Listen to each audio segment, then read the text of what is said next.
Hello, folks. Welcome to Humanity Now podcast. Today's guest is Harry Cleaver. Harry is a longtime activist, Marxist theoretician, and writer. He is a retired professor of economics at University of Texas at Austin. He has written 3 major books and much more. His 3 books are Reading Capital Politically, Rupturing the Dialectic, and 33 Lessons on Capital, Reading Marx Politically. Today, we will be discussing his life's work. Hello, Harry. Welcome, and thank you for joining us. Hi, Joel. Nice to be with you. Thank you. Can you please tell us a little bit about yourself, your early life? I grew up as a country boy, living on 6.5 acres and feeding off of a huge garden, but not really, because my dad was a civil servant in the Air Force after flying P-47 fighter bombers over Patton during World War II. He came back, they made him take a desk job. He was stationed at Wright-Patterson Air Force Base in Ohio.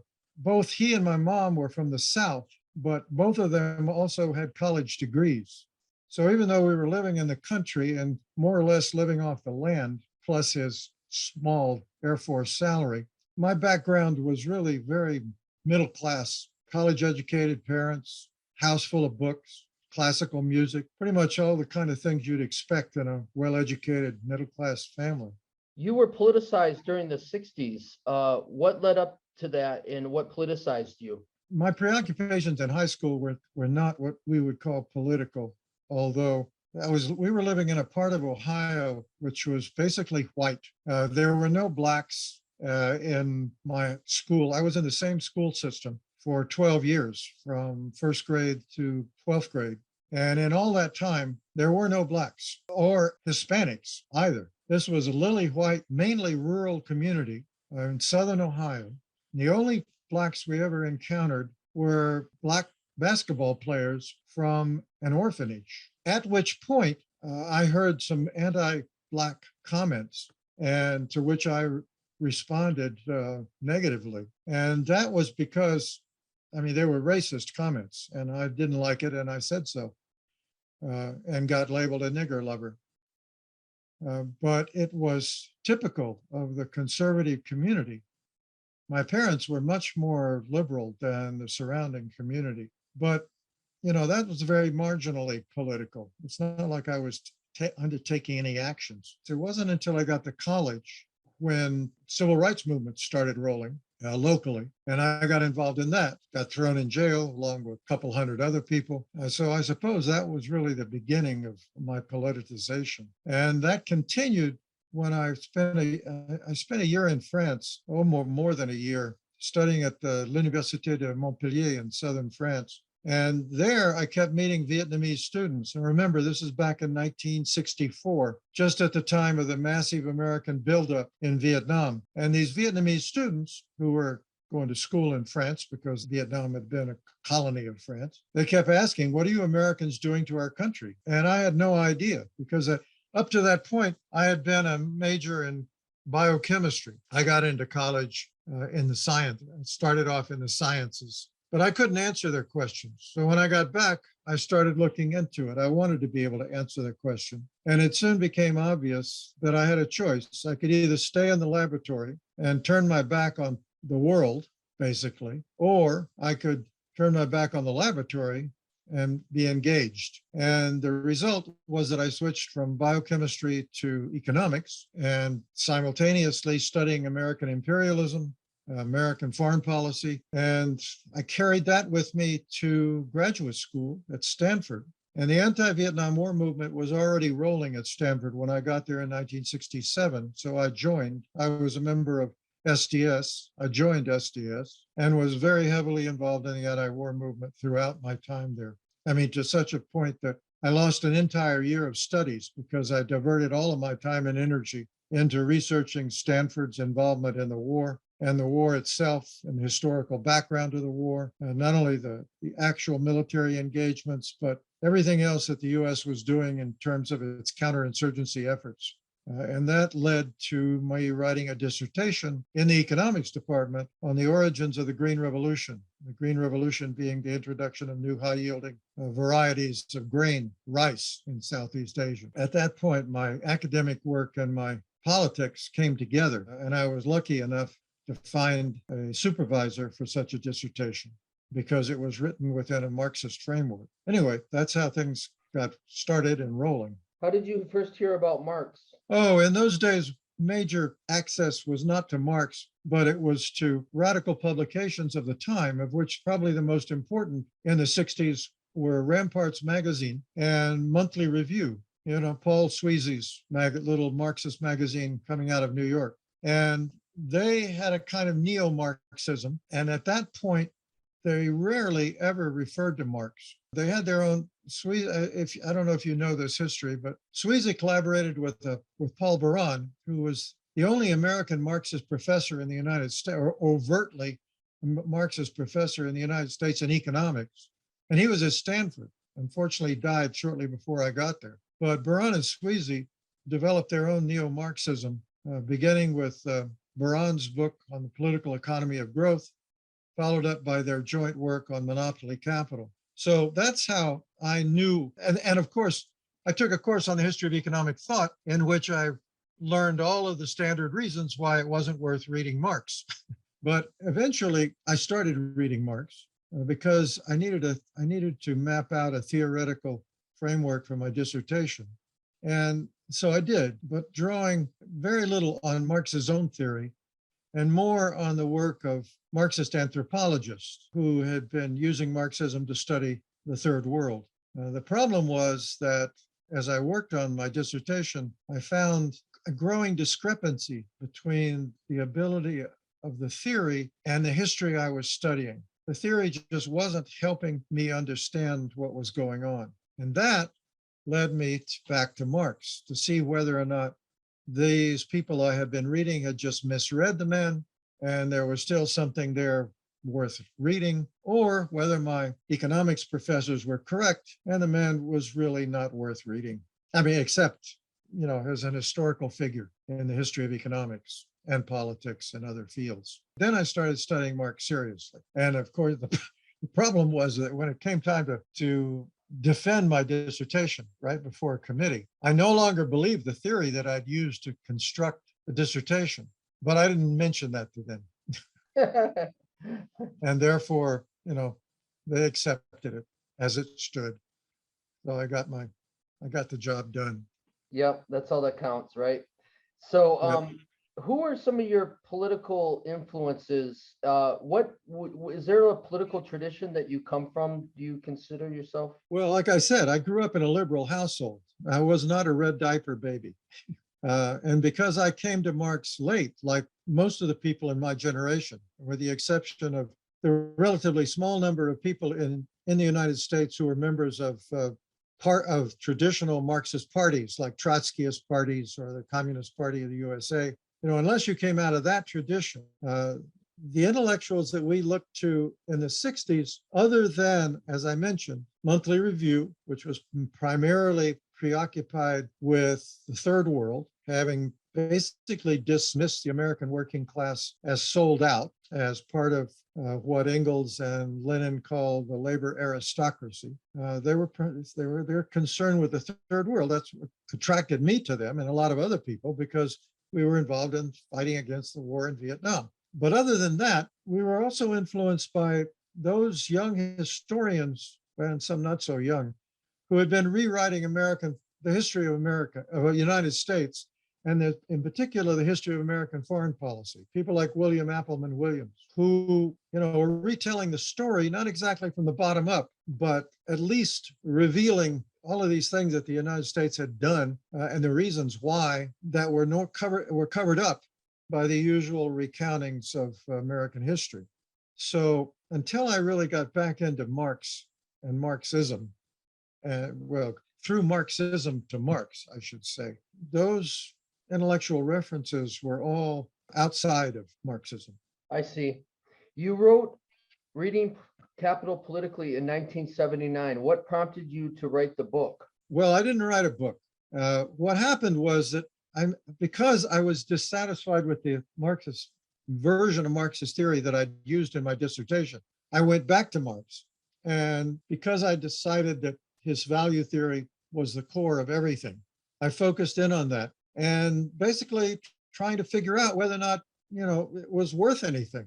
I mean, I knew the reasons why mainstream economists did not think that it was, but I wanted to see for myself. And so basically, I read everything that was available in English at that point, in English or in French. I had both languages dealing with this value theory. And that's what I taught because, well, back up a little bit. I started that kind of research when I was at the New School for Social Research in New York, right? I was up there for 2 academic years before I was purged by some Marxist who didn't like my kind of Marxism. And then I went to the University of Texas. I was invited to the University of Texas by students. They approached me at a conference in Dallas, asked me to apply for a job in both economics and political science, which at UT is called government, which I did.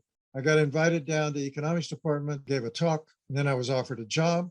I took the job and started teaching Marx because that's what the students wanted. They had been fighting for 3 years to get the economics department to hire somebody to teach Marx who knew something about it. So I got hired and it was great. It was ideal circumstance to be teaching. A bunch of students who wanted you to be there because they thought you had something to say which was of interest to them. Okay, so because I was teaching Marx and because I thought the value theory was the core to all of his theory, I was teaching volume 1 of Capital. And naturally, I explained my interpretation of it and explaining that simultaneously a little bit about how that was different from other people's interpretation, Orthodox Marxism, Western Marxism, so on. And so what I was doing was preparing a set of notes for my students, writing down what I was saying in class, basically, about the value theory, Marx's labor theory of value, in a form that they could take home and read and think about and then come back to class so we could discuss it. And I was doing this at both the undergraduate, I taught an undergraduate Marx course and a graduate Marx course. I did this basically the same thing at both levels. One semester, circumstances were such that I melded the 2 classes in one room. It was pretty funny. The graduate students resented the presence of undergraduates because they didn't think, they were up to snuff. And the undergraduates resented the presence of graduate students. The hierarchy of the university really made itself clear about and how people felt about it. But nevertheless, so I'm teaching Marx, I'm teaching value theory, I'm writing it up. I write it up as a set of notes I give to my students. One of those graduate students had a friend at the University of Texas Press. She took the notes to that editor and said, I think this ought to be published. And the editor looked at it and said, well, we can publish it, but we need an introduction that situates this. This is pretty esoteric stuff. We need an introduction that situates this within the Marxist tradition. So I wrote that up. And the upshot was indeed the book, Reading Capital Politically. So anyway, that's how it came to be. Can you please tell us what autonomous Marxism is? Well, in the first place, I call it autonomist, not autonomous. When people say autonomous, I always wonder, autonomous from what? I use the term autonomist because in the course of research, a lot of history, I had discovered quite a few Marxist and near Marxist, like the anarcho-communist, who differentiated themselves from other Marxists by highlighting and taking seriously the ability of workers to act autonomously from capital, autonomously from their unions, autonomous from political parties, which declared themselves parties of the working class, or at least acting in the interest of the working class. So in the introduction to Reading Capital Politically, I sketch that history. And the parts that interested me most were the elements that were in the United States that were interlinked with those in France, and then were interlinked again with those in Italy. So there was a whole sequence of groups and ideas, of people and ideas, many of whom knew each other, many of whom traded text. And there was an evolution from beginning in the United States. If we leave aside people like the anarcho-communist and the council communist, if we just stick with the overt Marxists, it really began with dissidents within the Trotskyist movement, the so-called Johnson Forest tendency. CLR James and Raya Dunayevskaya, who split from Trotskyism, but they were connected to people in France, people in Socialisme ou Barbarie, which translated some of their stuff. And then those people were connected to people in Italy. It was that material that I researched for that introduction, which included a trip to England, a trip at the same time to France and then to Italy, to look at original materials of all of these people in these various places, to try to piece together and understand the history. Now, I had run into this stuff. It was totally under my radar until I went to New York. When I went to New York to teach at the New School, I ran into a bunch of people, including my brother, who was involved in a group called Zero Work. And several of the people who were involved in that group either had studied in England or in France or in Italy, or were correspondents in those countries. And these people had all these interesting ideas that I hadn't run across before. And so the research that went into producing the introduction to reading Capital politically involved not only querying those people, but then going and looking at their sources.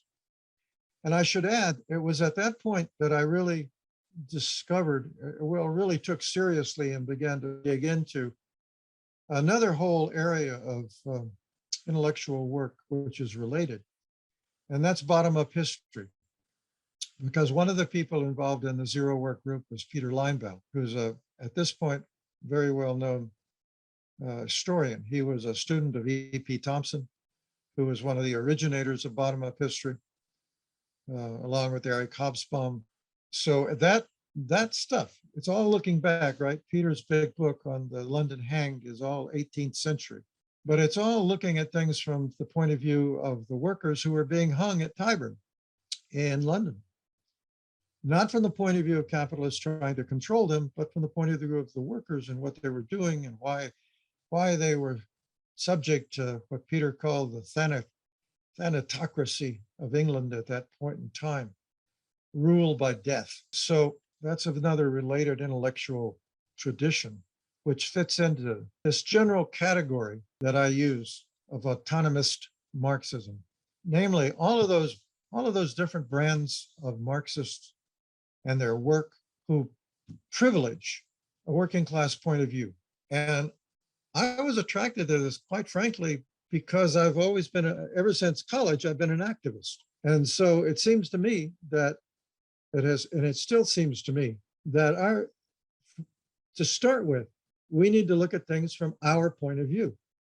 And unfortunately, the history of Marxism is mostly looking at things from the top down. Most of the theory, and this unfortunately begins with Marx himself. If you read Capital, volume 1 or all 3 volumes, mostly it's concerned with how capitalism tries to organize the world. And even though he talks about workers and talks about workers' struggles, nevertheless, the title of the book is Capital. The subject is how the capitalists try to organize the world and all of the contradictions that are involved in that, including the genesis of a class of workers with at least the potential to overthrow the system and move us forward historically. So that was one aspect of Marx which limits, right? And I don't hold it against the man.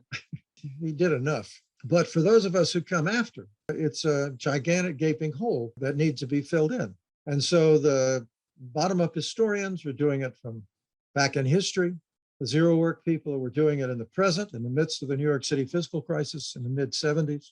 And I and a lot of other people have been working on doing that ever since. Part of my work has been theoretical. The books that you mentioned are mostly theoretical because there's all this theory, all this Marxist theory out there that I felt needs to be reworked from the bottom up.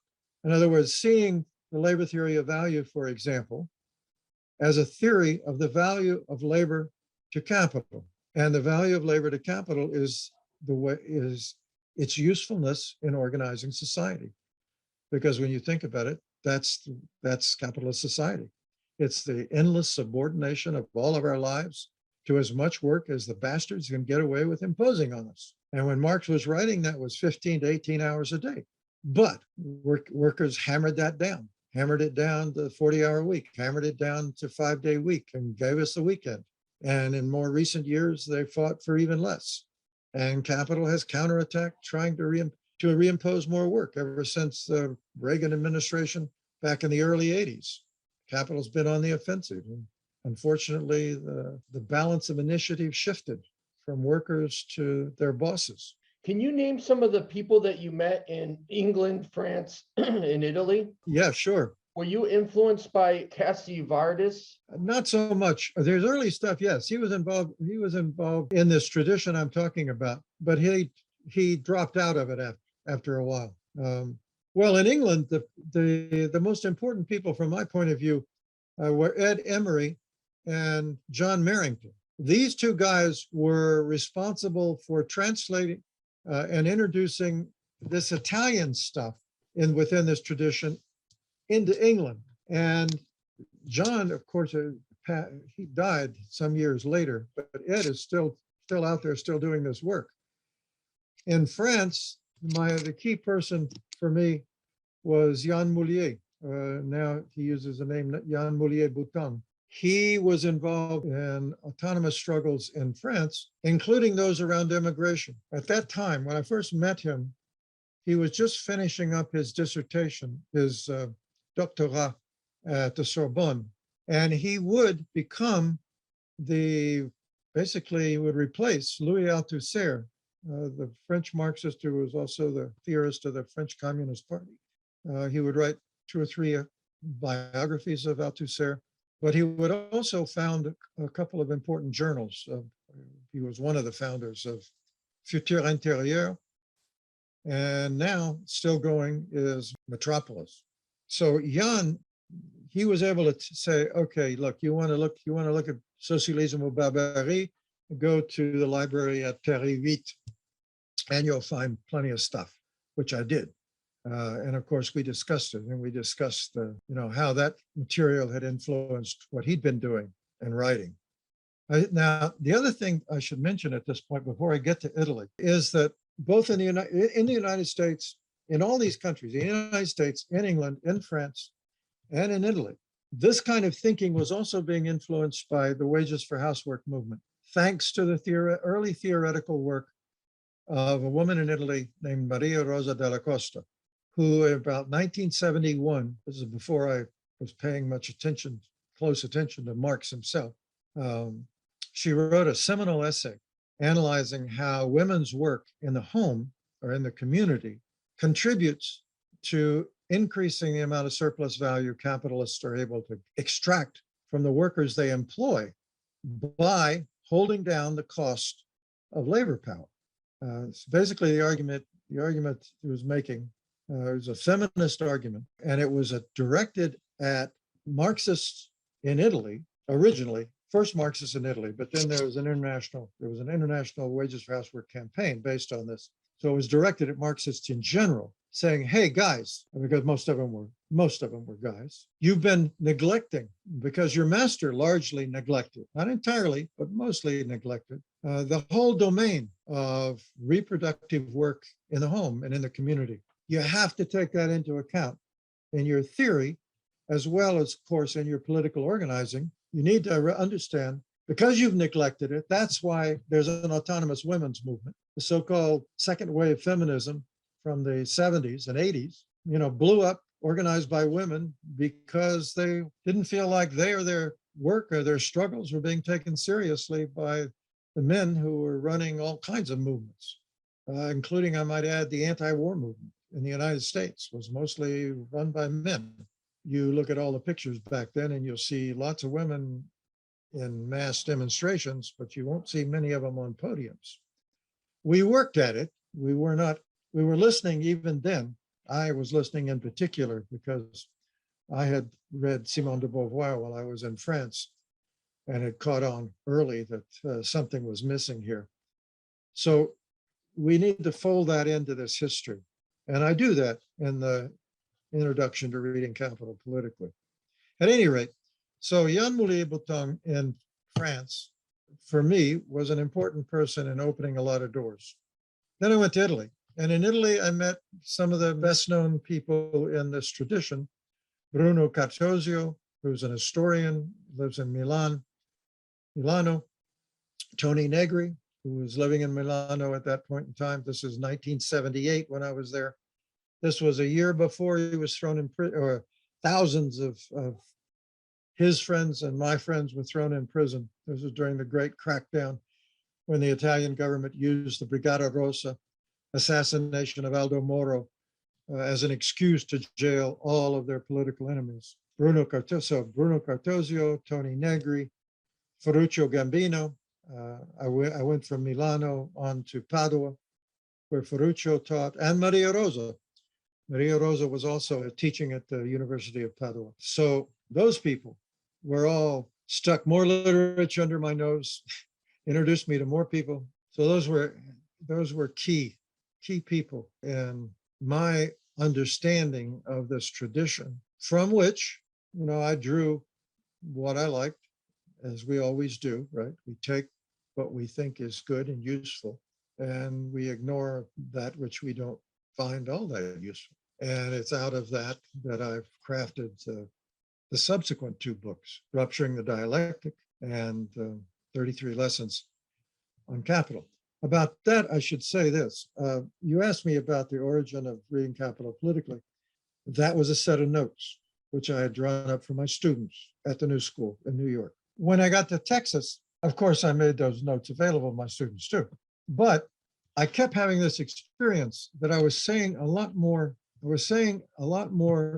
in lectures than they had available to them to read. And so I started creating websites, chapter by chapter, as we worked our way through volume 1, a web page for each chapter, in which there would be a brief summary of Marx, and then what Marx had to say in that chapter, and then my commentary on it, in other words, how I interpreted all of that.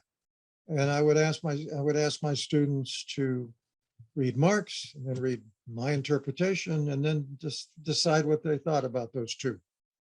Perhaps they came to a different conclusion, had a different interpretation.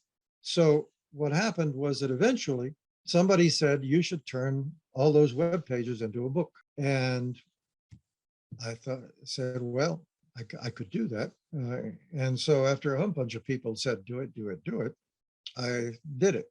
And so the book is basically most of the written stuff on those web pages, minus all of the cartoons and the music and artwork and clips from movies and whatnot, because the web, of course, allows us to do all kinds of multimedia stuff. And in a book, right, unfortunately, it's still overwhelmingly text. Anyway, so that's where that came from. Well, I wanted to talk about 33 Lessons for a minute, because that derived from the websites and from reading Capital politically. I want to read a few paragraphs from the book. It's in the introductory that summarizes it, and it's what most attracts me to your approach to Marxism. Here it is. The basic premise of this book is the notion that Marx wrote Capital to put a political weapon into the hands of those of us opposed to capitalism and struggling to get beyond it. What kind of weapon? Above all, a theoretical one, designed to vivisect capitalism in ways that reveal how it dominates, exploits, and alienates us, but also its vulnerabilities.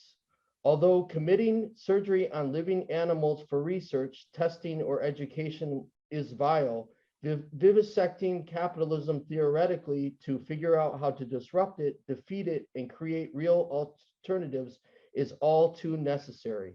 Fortunately, Marx has not only given us tools for such a purpose, but has also shown us how to use them. This book aims to sharpen those tools by demonstrating how even the most abstract concepts in Capital designate aspects of the antagonistic social relations of capitalism in ways that help us resist and escape them. Capital was written as a political document. We do well to read it as such and put it to use. I just love that. Thank you so much. Can you Can you please, well, I don't think there's much to say to that. It says it all itself. I was going to ask you more about 33 lessons, but you basically just talked about it. So do you have anything more to say about that? One of the things I've discovered in 40 years of teaching is that what students have the most difficulty with is theory, abstract theory.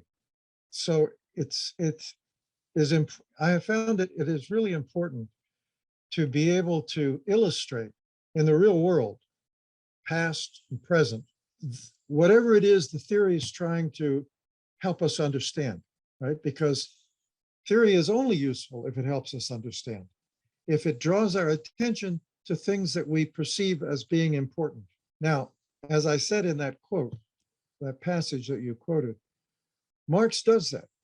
He does illustrate the things he's talking about, but he does it in a way which is spread out.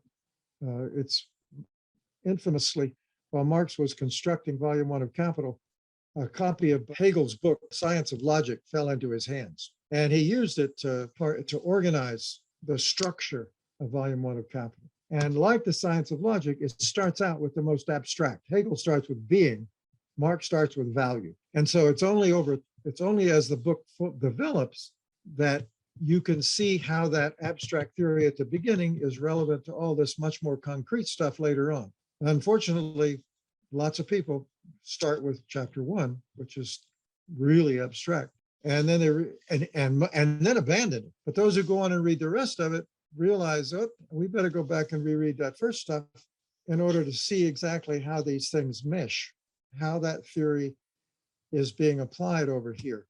And that's a lot of work. I always taught Volume 1 of Capital in one semester, September, October, November, December, 4 months. And even then, we had to leave some pieces out, some of the more illustrative stuff. But if you look at that bottom-up history I was talking about, essentially there's a whole bunch of historians who have done the same kind of thing Marx did, but looking at different times in history. A lot of it was done originally, bottom-up history was done in England. So a lot of it was also based on, Marx draws most of his examples from England because that's where he was in exile and he had the British Museum and all of those reasons.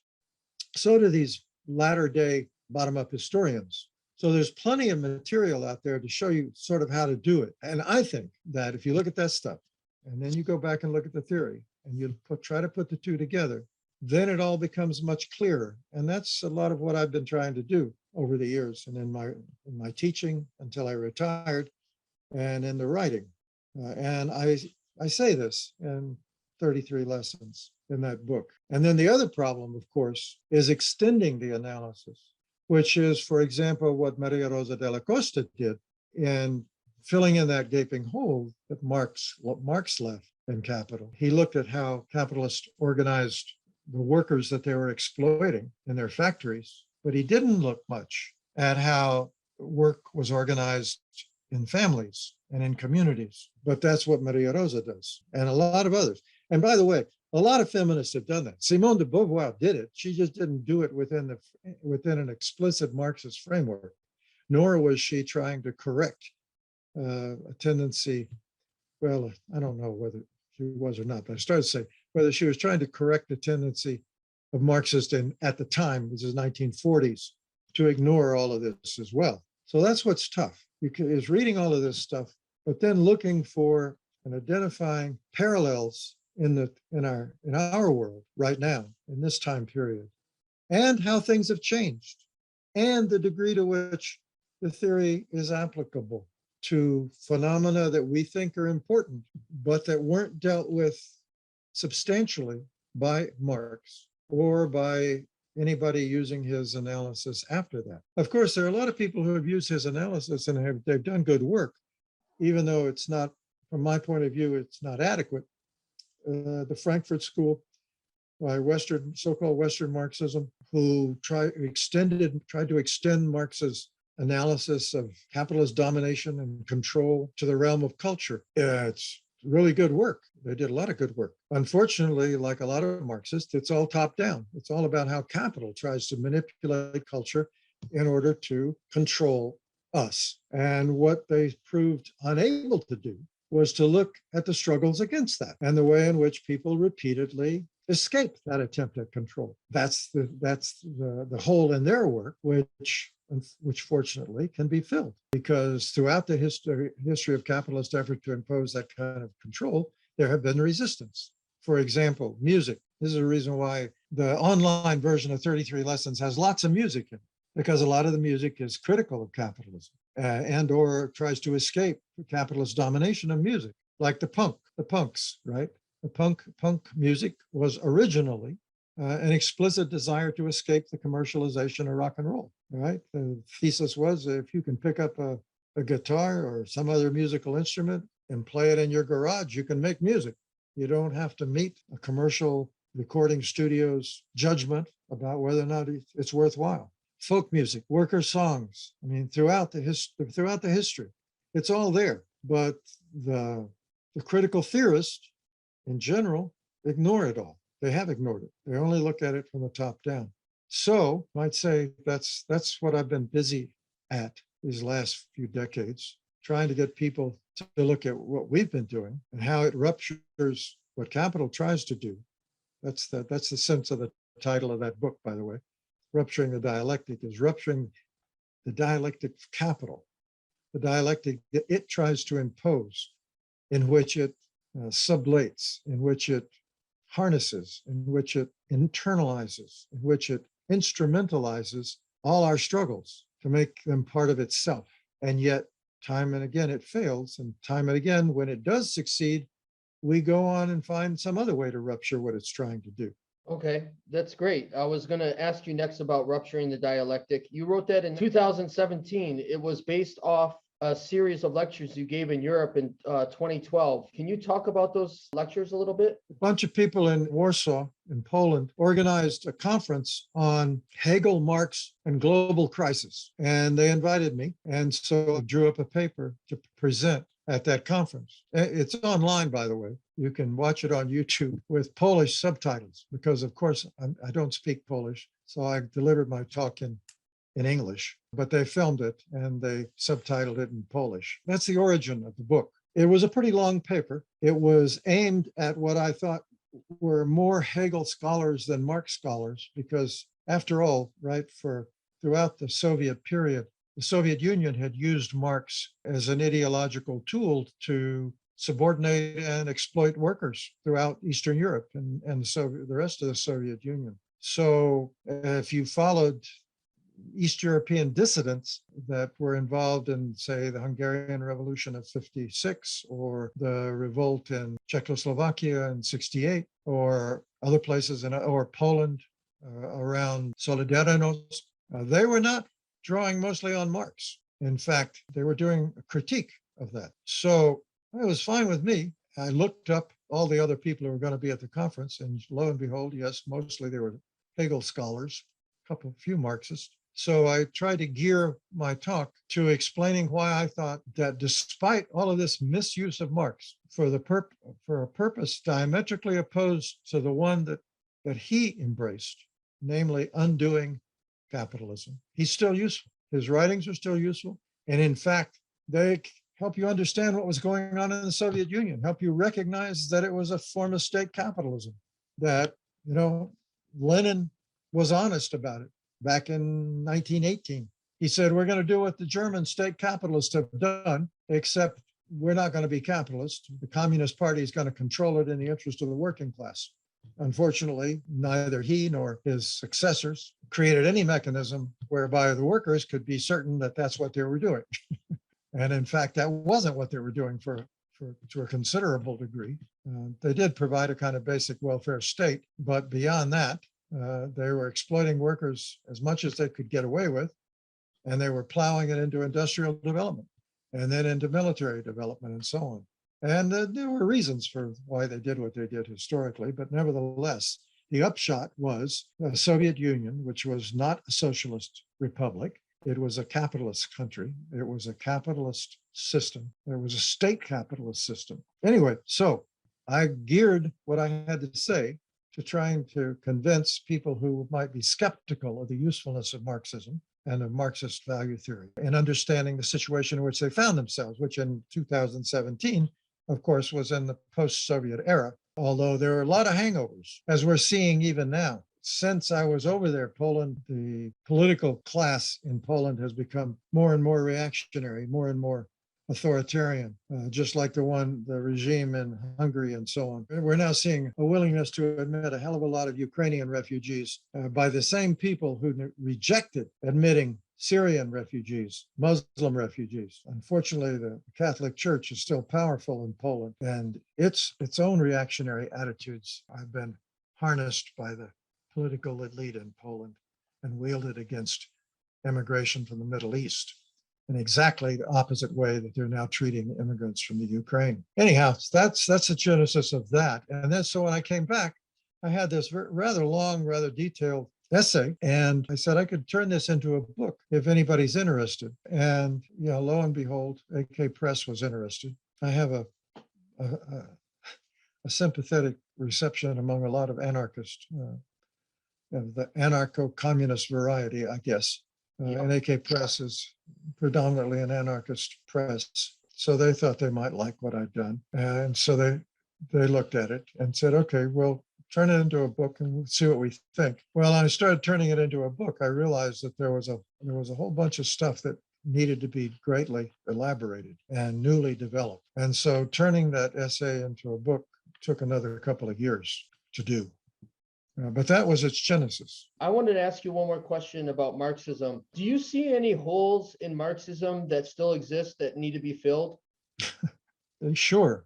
There are plenty of them, although there are people trying to fill them. There are, for example, there is very little in Marx and Engels' writing about the environment, about ecology. There is a little, but lately some people, including some people at the Monthly Review, have latched onto it and tried to amplify it. There are very few things that are important that somebody isn't addressed. Everywhere there's conflict, somebody addresses it. Now, they may not address it. They may be Marxist, they may not be Marxist. But if I'm interested in something, let's say an ecological issue, as I was with the Green Revolution, because back when I was working on my dissertation, one of the things that I quickly learned was that this new high-yielding variety grains required very heavy doses of fertilizer, controlled irrigation, herbicides, pesticides, and those things had serious ecological ramifications. Now, at the time, there was almost nothing in Marx which was very helpful about that. So I don't talk about that in my dissertation. But a lot of work has been done on it since. Now, how adequate the work is always an open question. In Rupturing the Dialectic, I spend what amounts to a whole chapter explaining why I think the work of the Monthly Review School is inadequate on the subject of crisis, in that case, on certain aspects of Marxist theory. But I don't get into the book was written before a lot of what they've written in recent years about the environment. Were I to take that on today, my guess is I would find a lot of things useful and I would find some things inadequate, since one of my basic critiques of the Monthly Review people was their basic abandonment of the American working class as a viable subject in struggle. My guess is that in their most recent stuff, they're continuing to do that. Whereas what I think is most interesting on the subject of the environment is not only how capital is fucking it up, it's been doing that forever, it's how many people are mobilized all over the world against that. And not only against what the capitalists are doing, like, for example, the people who fight against fossil fuels, right? And in order to reduce emissions and reduce these contributions to global warming, but all of the people who are working to develop alternative ways of doing things. So that fighting against fossil fuels is one thing, elaborating alternatives is something else. For example, solar architecture, how to build houses so you just need less energy, for example. That's the side of things, that's the, if you like, bottom up or working class side of things that interest me the most. Agriculture, to come speak of the Green Revolution. One of the things that lots of people fight against, and God knows how many petitions I have signed fighting against factory farming. But against that, you have, right, all kinds of efforts to develop alternative ways by which people get food that doesn't involve either capitalism or factory farming or massive quantities of chemicals and everything and everything that results from that. Those things are interesting to me. So we see community gardens popping up in cities all over the United States, for example, in which people are producing their own food within their communities and trying to do so using organic methods, not the methods that are being used by commercial capitalist farmers. So, yeah, I mean, I guess what I find encouraging at this point in history is that even though capitalism has sent its tentacles out into all of reality. One of the old images of capital was the octopus. You see this in a lot of cartoons, the tentacles going into this and going into that and raking in money from doing so. It's not a bad metaphor because capitalism, it took over production of commodities. Then it invaded the sphere of reproduction, which is what Maria Rosa and the Wages for Housework movement and lots of other feminists were fighting against. It's invaded everything, damn near everything. I mean, it's hard to find any domain of life that capital hasn't invaded and tried to restructure according to its own purposes. But at this period in history, everywhere, those efforts are contested. Every capitalist institution is contested. Every place it's meddled is contested. The political problem is getting all of those separate contestations to become complementary so they reinforce each other and not only do away with what we don't want anymore, but experiment with and elaborate alternative ways of doing things that we like better. I want to move on to another subject that you have written a lot about. You have been a big supporter of the Zapatista Uprising in Mexico since it began in 1994. Can you tell us a little about them and the importance of this movement? Well, the importance of the movement is that it triggered an indigenous renaissance across the globe, on the one hand. And on the other hand, it also set in motion the rise of the ultra-globalization movement that grew directly out of the Zapatistas. Now, I got involved in this because when it blew up in January of 1994, I saw the first reports that came out of Chiapas on, I think it was NBC World News. And shortly thereafter, I got a phone call from friends in Italy asking me to write something up about what was happening. And I said, I don't know what's happening. I don't know any more than you do. He said, well, you've written about Mexico. You know something about Mexico. You're closer to it than we are. So please take a closer look and see if you can write something. And what I saw were basically two things that interested me at the time. One was that what the Zapatistas were saying was completely different than what things that had been said by earlier guerrilla movements in Central America and Mexico. They were very non-orthodox Marxists. They were not Leninist. They sounded different. They sounded better. They sounded like they knew what they were talking about. They sounded like an expression of true indigenous concerns. The other thing was that information was circulating much, much more rapidly through the internet than it was through normal news media. For a while, there was quite a bit of reporting in news media, but it was nothing compared to the tsunami that was flowing through the internet. And so what I wound up writing about and then being involved with was that circulation of information. Because coming back to my last point about how you have all of these different struggles, but we need them to be complementary, we need them to in a way that support each other. One of the things which had characterized the history of guerrilla movements in Latin America all the way back, is their isolation. Time after time, they've been isolated and destroyed. Cuba was an exception. Nicaragua was an exception at the time. There were some exceptions, but mostly in Guatemala, for example, not only were they crushed, but they killed hundreds of thousands of people. I mean, it was a slaughter. And yet those were indigenous Mayans in Guatemala across the border from Chiapas in southern Mexico. So when I saw how all this information was flowing through the internet, and it was both information coming out of Chiapas, the communiques of Supercomandante Marcos, and then later from other spokespeople and communities, but also discussion about what was going on, interpretations about what was going on, discussions about how they could, about how, what people could do in solidarity. That's became my focus. I did not speak Spanish. It would have been a good thing to learn down here in Texas, but I had other things on my mind, other things I was doing. And when all of this blew up, it was obvious to me that I could have taken off for Chiapas, immersed myself the way I did in France and learned the language. But I was married, I had kids. That didn't really seem feasible. And so what I would do instead would be to work within these circuits of solidarity. And I did. I created a listserv called Chiapas 95, created it in, as the name suggests, 1995. And then for 12 years, worked in that cybernetic world of solidarity with the Zapatistas.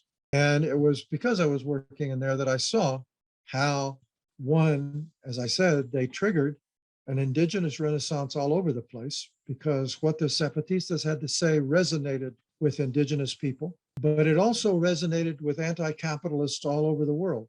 So when the Zapatistas called for the creation of continental and then an intercontinental encounter or gathering against neoliberalism and for humanity, thousands of people responded, not just indigenous people, but activists. The meeting in Berlin, there were a couple of thousand people. At the meeting in Chiapas for the Americas, there was another 1,000 or more. At the Intercontinental meeting, there were like 3,000 people from all over the world that came to Chiapas in the summer of 1996.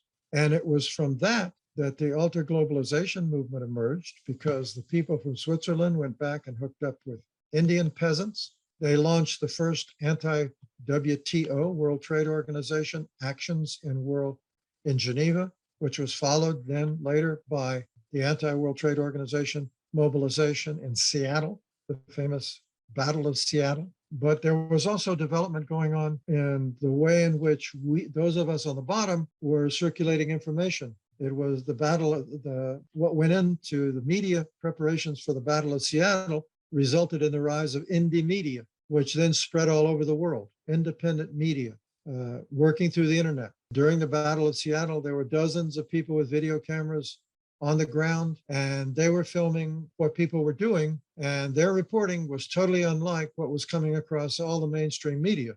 Mainstream media liked to show block people smashing windows. The indie media people were showing everything else, and they went on to become a major factor in the global counter or alter globalization movement. It's often called anti-globalization, but it's really alter globalization, because the people involved in it are not against globalization, they're against capitalist globalization. They're against capitalism reorganizing itself on a global level at everybody else's expense, but they're interested in all the rest of us getting organized at a global level in order to undo capital, in order to create other new worlds. Have you looked into Rojava at all? Because that seems like another example of. No, yes, it sounds really interesting. But one of the things you discover when you become really politically engaged is that to do one or a few things well, you just have to ignore a lot of other things. Even when you're trying to get a global perspective.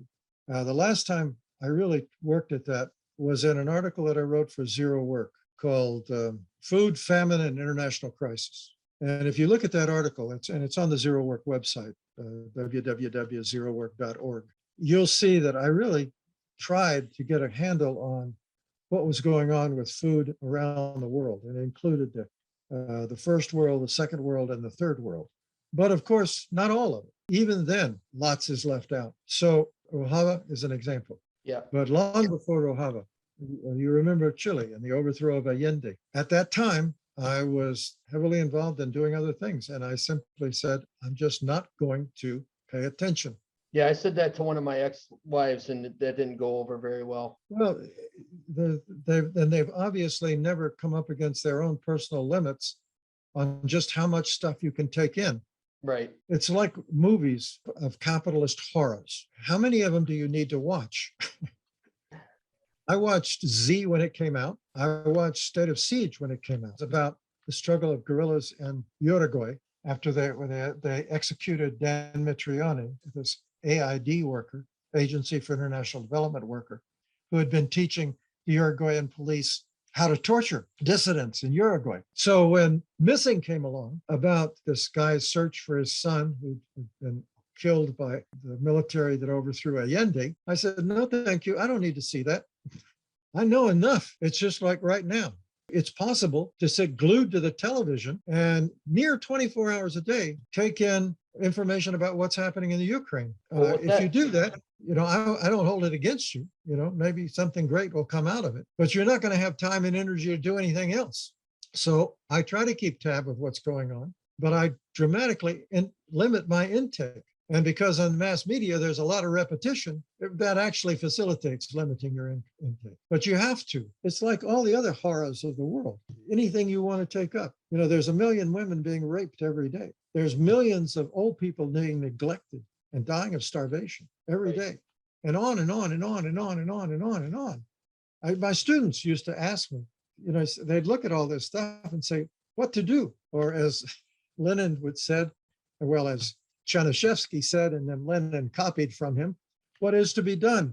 And I'd say there's lots to be done. Your problem as an individual is figuring out which of all those things that need to be done you want to be involved in doing. Right. It's a choice. It's a problem that faces everybody that wants to change the world. You can't do everything.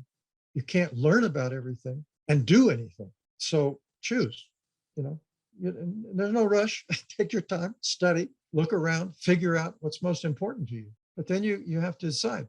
The economists are right. There is such a thing as division of labor, even in the struggle against capitalism. The next question I want to ask you, and this will be one of our last questions, what do you see happening in the world that gives you hope for a better future for humanity? It's what I was saying before about the fact that every aspect of life that capital has colonized is now contested. And it's frequently contested by mass movements, by extremely large numbers of people, not always together, sometimes separately, different struggles in different places, but everything's contested, from the on the job in the factory to the sphere of reproduction, the sphere of culture, to prisons, right? There are prison movements and struggles for change in prison, change in what goes on in prisons, even to abolish prisons. For alternatives. Policing, we've seen ever since Black Lives Matter, we've seen the defund police, which I think was a lousy slogan. The meaning was unclear. What was meant by it has been unclear, and therefore it has been easy for the opposition to instrumentalize it and work against it. But no matter where you look, no matter where I look anyway, I see both the attempt by capital to organize things for its own purposes and contestation. I see people challenging that and people inventing alternative ways of doing things. That gives me hope. Marx is sometimes misattributed to having a teleology, saying that it is inevitable for capitalism to be overthrown, and out of the ashes rises socialism, and out of socialism, communism will be constructed. And even though he used language which lends itself to that interpretation from time to time, it's really a rhetoric. It's a rhetoric designed to mobilize people. But the theory doesn't say that at all. What the theory says is we don't really know whether or not capitalism can be overthrown in 100 years, or tomorrow, or 100 years, or 1,000 years. All we know for certain from Marxist theory is that it creates an antagonistic set of social relationships which constantly threaten to undo it. And of course, those antagonistic relationships are those it tries to impose, and the resistance to them, and the creation of alternatives, which we can say, because they're endless and recurrent, there is at least the possibility that eventually they'll be successful in replacing capitalism with alternatives. Excellent. Well, we'll stop there. I thank you very much for your time, Harry. Thank you for joining Humanity Now podcast. For folks that want to learn more about Harry and his books, there's his website, which there's a link in the description. His books are available at AK Press, at Amazon, at other retailers. Let me put in a pitch for Yes, Bookshop. sir. Bookshop. Yeah, you can usually anything you can get on Amazon, you can get from Bookshop. Because these days, boycotting Amazon is not a bad idea. I agree. It's simply bookshop.org. Okay, bookshop.org, people, please go there. We are going to have a class on 33 lessons soon. Humanity Now is going to have a reading group, and we would like all you listeners to join us. And hopefully Harry at some point can come in and peek in on us and see how we're doing reading it. That's something that's going to be coming up. And I think that's it for now. Thank you very much. You're quite welcome. It's been a pleasure. I hope it's been useful. Oh, very useful.